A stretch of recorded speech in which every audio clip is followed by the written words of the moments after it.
Divorced after 28 years of marriage, Dawn Damon lost everything: her job, her friends, her identity, and her social status.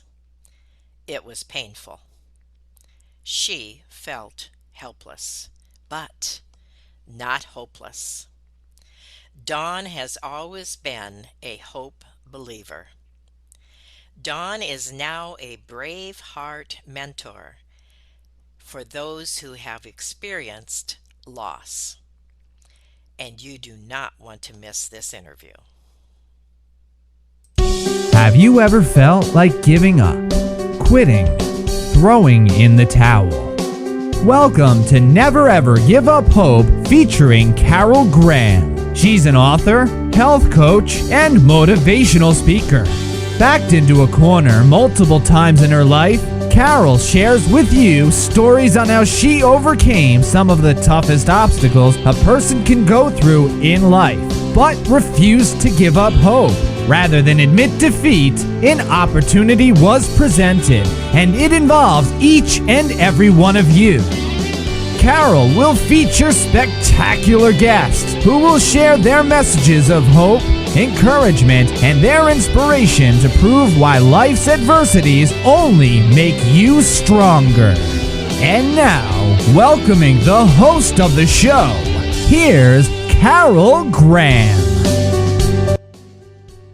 Has been an influencer, pastor, global communicator, podcaster, coach, and best-selling author for over 20 years. Living with Grit Glitter. Oh, I can't wait to hear about that. That sounds like an awesome book. Dawn is the founder and CEO of The Bravehearted Woman, a transformational coaching and personal growth development enterprise designed to awaken and cultivate the vision of women dreamers, calling them up to braven up and live their best lives. Wow. Welcome, Dawn. Thank you so much. What a joy to be here. And just listening to some of those words that you used in the opening inspire me too. I'm Good. motivated. This is going to be a great time. All right. Well, let's start with your childhood. I know that you Mm, came from an abusive situation, and share whatever you would like about that. Sure. Well, my story is very common, but it's unique to me, of course. And that is one of childhood sexual molestation. And what I think is different for me is that my perpetrator, the person that would do the harm to me, was actually my hero during the day, but the perpetrator during night, and that was my dad. And I hate even Wow. saying that because it's such a convoluted experience that in one hand you love this person, you need this person in your life, you look up to them, and on the other hand, this is the same person that is confusing you, feeling shame, misunderstand, not knowing, feeling bewildered, questioning, where's my mom, is this what's supposed to, all those thoughts that are happening for a little girl. So for Oh. me, my childhood was, there was definite moments of happiness and joy. But the older I got and the abuse continued on throughout adolescence, the more I began to feel very isolated and alone. I had a Mm. secret and I couldn't tell anyone. That was Oh, painful. wow. hmm So, people will often say, well, why didn't you tell someone? And of course, that question is well meaning, but it just heaps more guilt and shame upon Mm-hmm. you because you don't talk, you don't tell, you don't share those secrets. You don't want to get that person that you love in trouble. At Right. the same time, you feel embarrassed and dirty. You don't want to tell someone what's happening to you. That is the most excruciatingly painful and embarrassing and shameful moments of your life. So you just think, if I bury it and I ignore it, it's going to go away, right? Isn't that how our Mm-hmm. problems go Mm-hmm. away? Mm-hmm. Let's just run from them. So that's what I did. What happened as a teenager then, and because you did get married at one point, correct? I did. I was a teenage bride. And what happened there for my life was that I finally got out of the house and I went off to college. And the college that I went to, the university that I went to, was very small at that time. And they were also a religious institution. And because I didn't measure up once again, and because they had too many students that year, I found out later that that was the real reason. They had to expel 15 students Hmm. in one day, and I was one of them. And so rather than moving back home and going back into what felt like a very toxic and painful and abusive, and it was, didn't just feel like it, it was, environment, I got married instead. I just got married. And so at I met my husband at 18, at 19 we married. I had a baby right away. I actually ended up pregnant before I got married. And so we had really no time together. And, but that was my marriage for 28 years. Hmm. And that marriage, it was just a matter of stick to it. You made your bed. Now you're going to lie in it. You're not a quitter. But I also recognized that I had been groomed to accept abusive behavior. Of I had course. already been set up, just to take it, lay there, take it, whatever life brings to you, just buck up, girl. As they say, suck it up, buttercup, and make your way. And that's how I lived for many years. And then what happened? Oh boy. Well, for me, what happened is I had a faith experience, which I can talk about later. But because of that, I really did tap into a peaceful space. I learned to be very content and happy. I had beautiful children.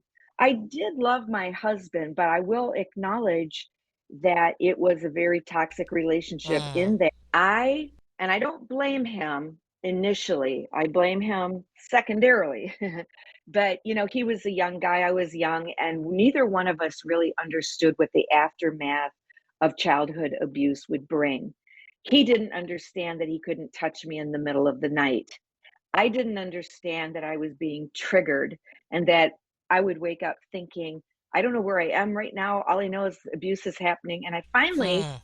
you know what? I finally found my no. The problem was I found it about 10 years too late and I was married. And so I was just like, no, no, you can't touch me. No, you can't do that to me because it was just so horrendous. I had so much rage. And that's when I began to understand I need some healing. But it did some damage to that husband of mine too. And he had his own hangups and hurts and habits. But when his problems and my problems collided, it made for a very tumultuous relationship. How we made it to 28 years was just God's grace, I tell you that. But so there was a lot of infidelity on his part and wounding of me and re-victimizing of me, which, as I said, I just took it. Just swallow it, take it, and keep on going. It was painful. I would cry. It was hurtful. But also, remember, I got kicked out of school. So I developed a mindset that said, I'm not worthy of an education. Now, I wouldn't have told you that's what I Mm-hmm. was thinking. It was all unconscious. But I would say, this is what I do. I don't have any skills. Maybe I could clean a house or maybe I could. But Carol, the reality is that beneath all of that layers of pain and abuse and hurt was very, if I can say this, just a very creative, artistic, talented girl. And I Hmm. finally tapped into that. But until then, I couldn't get divorced. I couldn't leave. I had 3 children and I had no skills. So I felt trapped. And so, again, like I said, I found that peaceful place where I could just live to be content. Don't have dreams, that's too painful. But just take it a day at a time and be thankful for healthy children and for food on your table. And that's kind of where I lived for many years. I really like what you said when you said you found your no. And that Yeah. probably was a pivot point for you. Well, I'm sure it hmm was. Yeah. Now, going forward, what happened then when you did divorce? And was it a surprise or was it a mutual agreement? And what happened? Yes, it was a surprise and it was very brutal. I should have seen it coming, but we had such a strong commitment that we would never divorce, that our faith would say, we will stay together through thick and thin. We will grow, we will learn, we will evolve, but we won't use the D word. And we never did. But I was watching as this husband of mine was devolving. He was becoming less. He was having financial disaster after financial disaster. His guilt from infidelity was eating him alive. He didn't like who he had become while I was growing and maturing and finding healing, because I knew I was a hot mess, but he wouldn't admit that. His pride kept him from acknowledging that he needed help. And so he wanted to be this businessman, but the reality was he didn't have those skills. He was an amazing craftsman, an amazing worker, the guy that should do the work, but not the guy that should run the business. And because he didn't want to be in his lane, he lost, well, hundreds of thousands of dollars. So at one point, he left to go get some work. And that was, he was going to take a few months and go down to New Orleans, where they were rebuilding the hurricane after the Hurricane Katrina. And there was so much work there. And he was just going to work morning, noon, and night. He was going to earn that high wage. He was going to get himself out of debt, and then he was going to come back. While he was down there, he was, calling, and we were talking, and we were even thinking about, me moving down there for a season of time. And all of a sudden, the phone calls got less and less and less until eventually they actually stopped altogether. And I was so curious and so Mm. scared and like, what is going on? And so I said, you got to come home. This isn't working. You got to come home. Well, he never did come home, and so I decided to take a one-way flight there and surprise him so that we could drive home together, and everybody listening knows the end of that story. No kidding. Yeah, the surprise was on me. He was living with someone, and he told me it was over, and he shut the door on me, and I just was flabbergasted, and I didn't see him again for 2 years. I came back home. I got divorced. I didn't even want a divorce at first. I just filed legal separation. But in the state of Michigan, where I'm from, if you have about a year to change that, and if you don't, then you lose your money, and you're still not divorced. So I had to convert it to a divorce. Say all that to say, at that point, time in my life I had ever been alone. I didn't know who I was. I didn't know what I wanted Hmm. to do. I had lived in a very small box. I had lived in a religious box. I had lived in a same town, same city, 3 mile radius, grocery store, job, church, friends. I, that was my life. And all of a sudden, I was hurled into this deep ocean of pain, fear. We always fear the unknown. We don't Hmm. know what's Hmm. so scary. But I have to say that what I discovered was it was the greatest experience of my life, because had that not happened, I would have never gone on to really discover who I was. I know that sounds cliche, but really who God made me to be, what I was supposed to do in this world. And I really got set free from a lot of fear because I was really living small, and I was settling, and I was accepting bad behavior, and I was willing to turn a blind eye, call it forgiveness, and just continue to endure more and more infidelity and the impact. And finally, that one day, I just said, no more, no, no.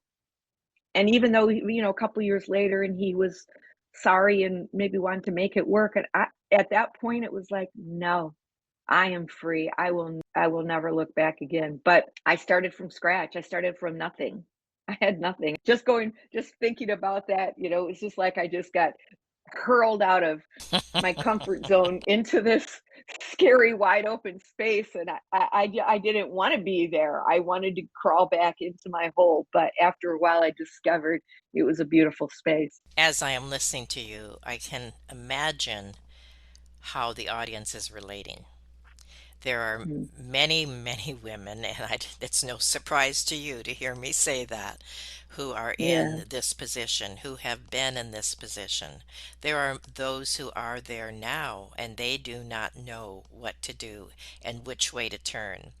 But the exciting Hmm. part, and we're going to Okay. take a 30-second break, and then we're going to talk about the upside. We're going to talk about how this story, your story, can help others through learning how to become a brave hearted woman.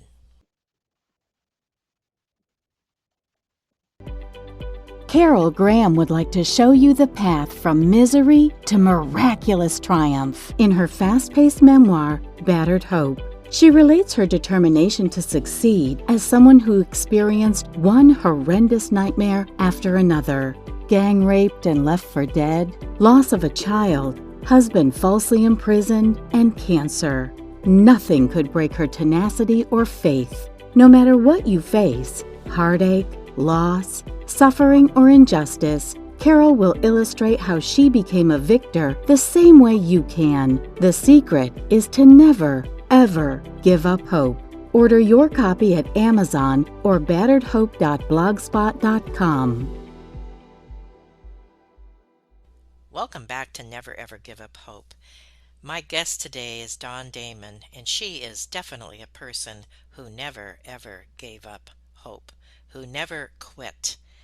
And her story, as you have been listening to it, is one that many of you will relate to, and possibly those who may be in situations like Dawn was right now. So, we are now going to talk about how you became a Braveheart mentor, what you learned, and how we can apply what you have learned to our situations. Thank you, Dawn. I love your tagline or the name of your show here. Never give up hope. Never, ever, ever give up hope. And that really is the secret for me.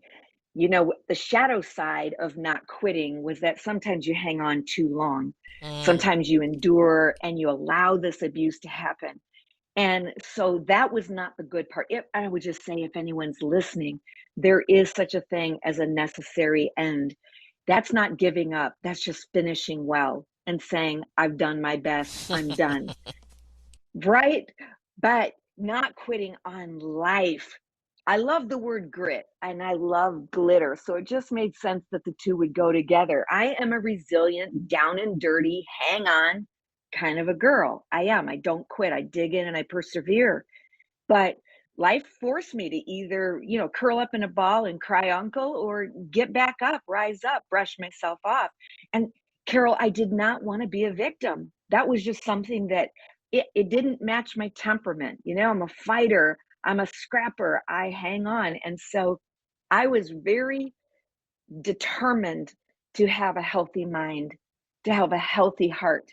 I was very determined I would not be a bitter woman. I would not hold mm, unforgiveness. Because, unforgiveness, we've all heard the little cliches, but right. it's so true. Drinking poison and waiting for the other person to die. I wasn't going to do that. I said it like this: someone was sick and they threw up all over me. And I was so angry at them for throwing up on me. I was so mad at him for what he did to me that I wanted to say, I will never take a shower. You're going to look at me. Mm-hmm, You're going to see mm-hmm, what you did to me. I'm going to be a forever memorial in your mind of how you hurt me. Well, who's really going to be hurt of by that? course. Right? Me. I'm walking around stinky. Take a shower, lady. You radiate vomit. Okay, that's a really explicit way of saying that's what unforgiveness was like. I'm not going to be her. I don't want to be her. Yes, I'm resilient. And yes, I'm grateful for the things that I went through. I'm not glad that they happened, but I'm glad for what they produced in me because I chose to have them produce character, a gritty mindset, that resilience. So, what was your question? How did I do it?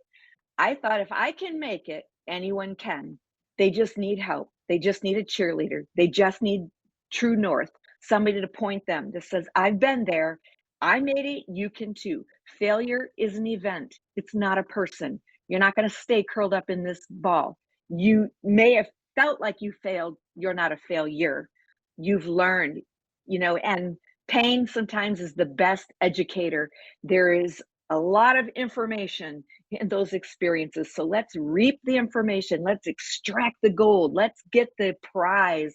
Get the gold from the ashes and rise up. And that was a mindset that I chose to adopt. It didn't come necessarily naturally, although I'm given to it more than others, perhaps by virtue of my temperament. But, I often say, in life, I'm not a chess player. I'm a hockey player. I don't sit there and reflect deeply and rehash old things. I just, you know what? Okay, let's go. This happened. Let's get back in the mix. So it is a mindset. It's a growth mindset that says this didn't happen to me. It happened for me. And I'm going to let God use it in my life. So that's just what I did. I just began to nurture the mindset, and I fed myself with positive things. I got around people who were positive. I got away from the crowd that was the negative naysayers, woe is me. And I got around some eagles who were soaring in life. I got out of the chicken coop and scratching around in the mud. I said, no, it's not how I want to live. And so that's just, to me, how we all have to get to that enough moment in life where we just go, enough. This is enough. I'm done. We cannot change our destiny overnight, as Jim Rohn says, but we can change our direction overnight. And that's just what one decision. I want to live an abundant life. I don't want to be a victim anymore. And that's the place I got to. So the first step is to make the decision. hmm Make maybe even the awareness that you need to make a decision, that Okay. there's more to life. Yeah. And then decide. Now, hmm you became an ordained minister with a I did. special emphasis in trauma support. I love this. And biblical counseling.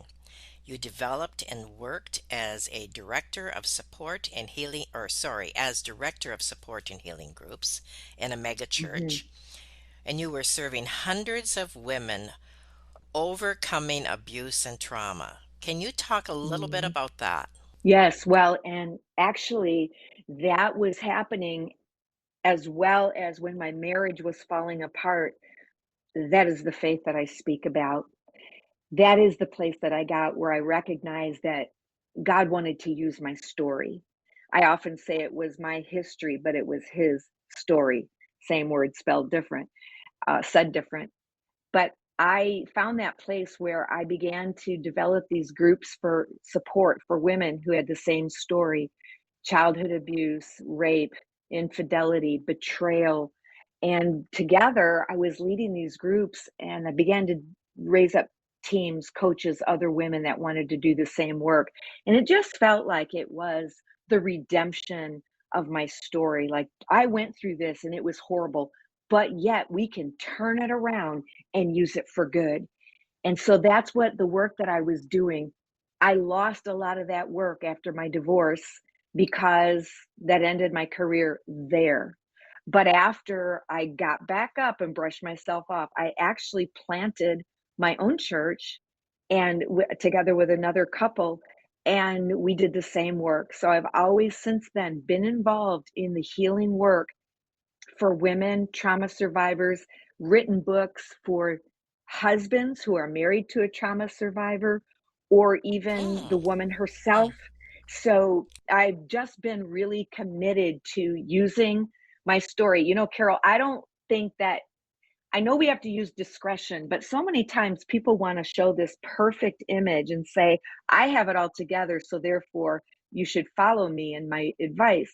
But I really think it's even more genuine to say, I might have it all together most of the time right now, but I come from a really broken place and I learned how to get out of that hole. I fell in it, but I can get out. And if you're in it, I can teach you how to get out. It's not that I avoided falling in a hole. It's that I'm familiar with it, and I've overcome it. That's kind of the story that I have. And that was the kind of church that we built, a church that said, listen, I'm a divorced woman pastor, but God can still use me and He can still use you. And there's still a call and a divine purpose for your life. Don't miss it. So that's what I do. Wow. I love that. And I love the way you described it. It just, yes. Thank you for that. Now, as you were talking, I remembered you saying something about thought toxins. What are thought hmm toxins?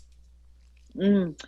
Well, let's just flip it around. It's toxic thoughts, and it's the remnant of toxic thoughts, because toxic thoughts leave feelings, and those are the toxins, the feelings, the negative emotions.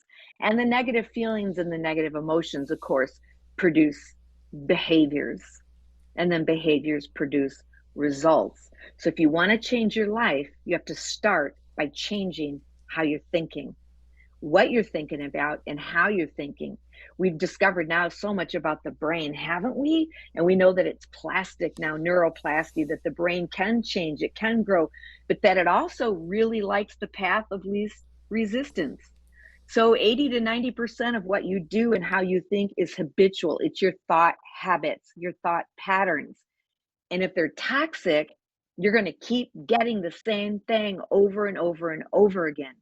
So when I was going through my healing, one of the things I discovered was that I had some lies that were buried into my psyche that said I'm less than, I'm flawed, I'm not good enough, I don't measure up, I don't qualify, I'm broken. All these little things were producing kind of the way I was living. I wouldn't ever accelerate or excel beyond the ceiling of my thought life. And once I broke those things up and said, no, wait a minute, that's not true. Those are lies. I am intelligent. I'm an overcomer. Mm-hmm. I can learn. I can grow. I might not know everything yet, but I can learn what I need to know.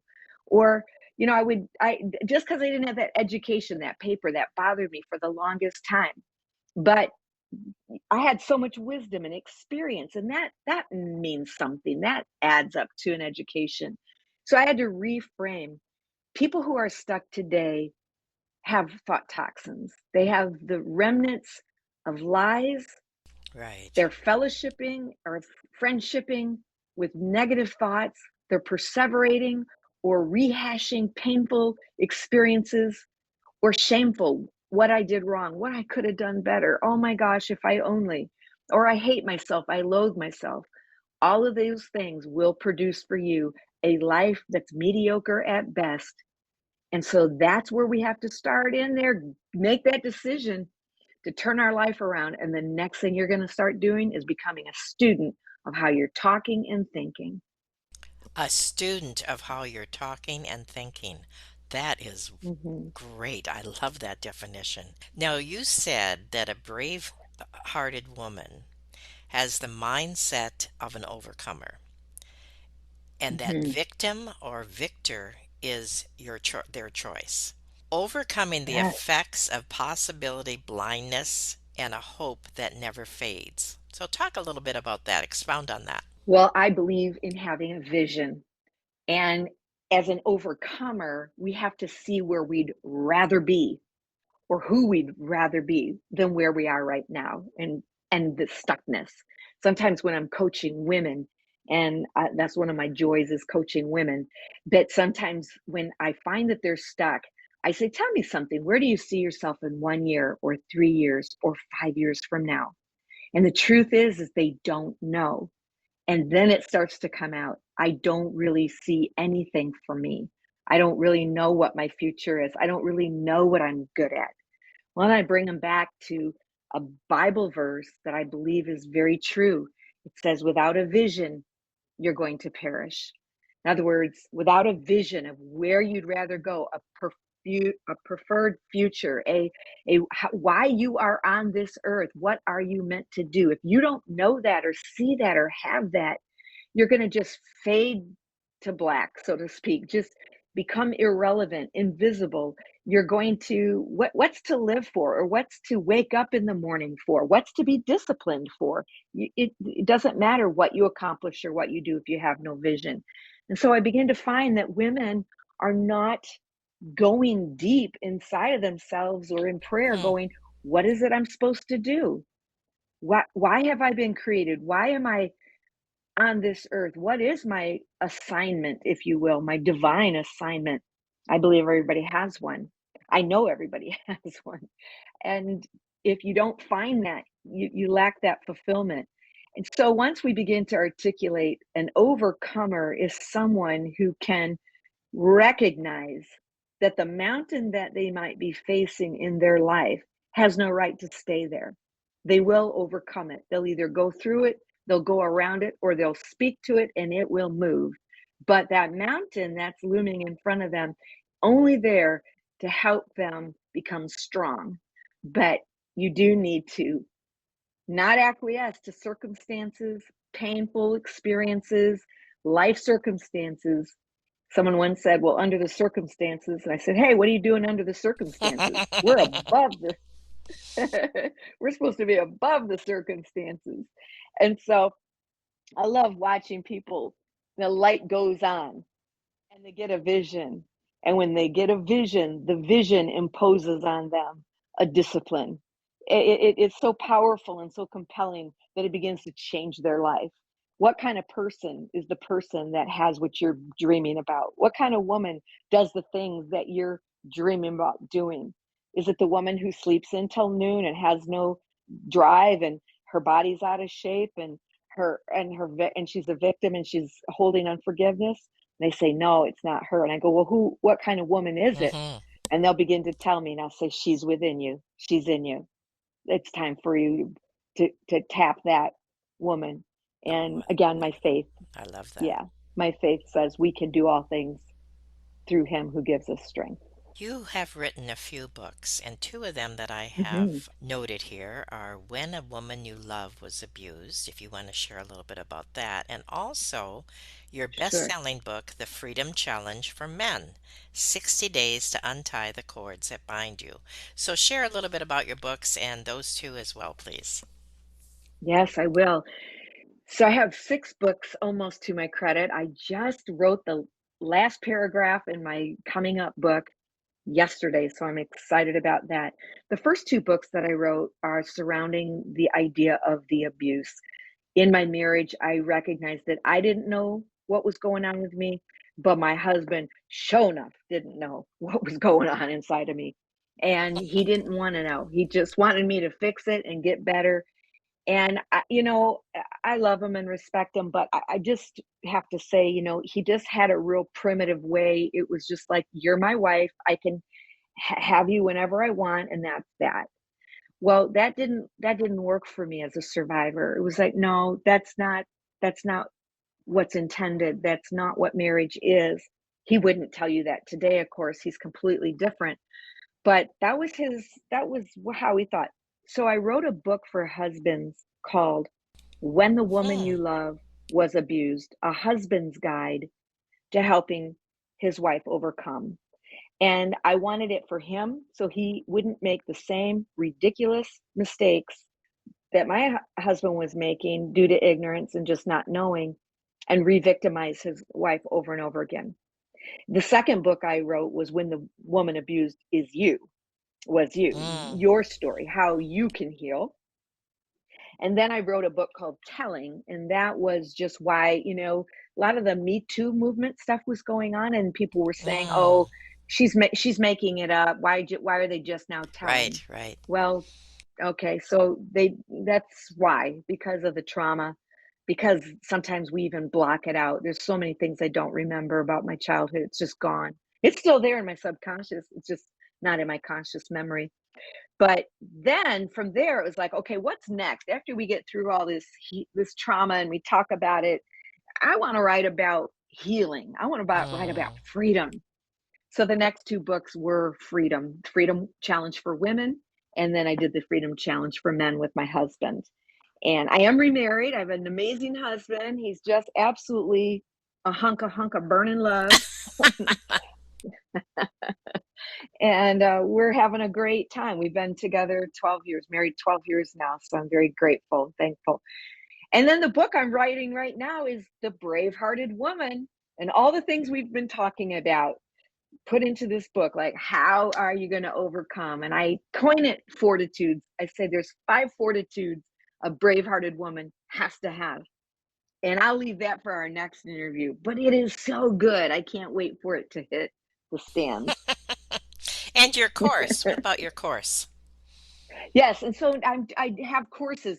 The Braveheart University is just opening up. We're so excited, but I also have those courses that'll be a part of that university. We've been doing just one at a time, and now we've combined them all together, and we have a year-long course, but you can take it just 12 weeks at a time, but bringing you all the way from finding a vision, Mm. articulating a vision, finding who you truly are, getting set free from the layers and the masks, and really living authentic. And so the course teaches you how to goal set, how to go after goals. Again, the habits that successful women have to have, anybody, and the how to have a powerful morning routine, what to involve in your morning routine, how to have health in your mind and your body. So all the things, and we just take you systematically through it. And it's just been really powerful, and we're having a great time doing it. Love watching the testimonies of women that are coming from faint-hearted to brave-hearted, Wow. and it's just spectacular. Yeah. Faint-hearted to brave-hearted. That's awesome. Well, Hmm. we are out of Yeah. time, and this, as you said, we probably need to continue after your next book comes out and talk about that some more. But in the meantime, all the links, your links and your books will be on the page, the show notes, and I encourage people to connect with you, to contact you, to look at your books and your course. Thank you. Thank you. Thank you for being on Never Ever Give Up Hope. Is there anything that you Oh, would like to say in summary? thank you so much for having me on. And for anybody who's listening, if anyone does feel hopeless, let it be said today. Hear it with your body, soul, and spirit. There is hope, and God has greatness in store for you. Never give up. Thank you. Thank you for listening to Never Ever Give Up Hope, featuring Carol Graham. Did you know that most people succeed because they are determined to? Quitting was never an option. Carol loves your comments and will respond to each one. So please subscribe and review this podcast. A rating of 5 stars would be outstanding and appreciated. Remember, if you are still here, there is always hope.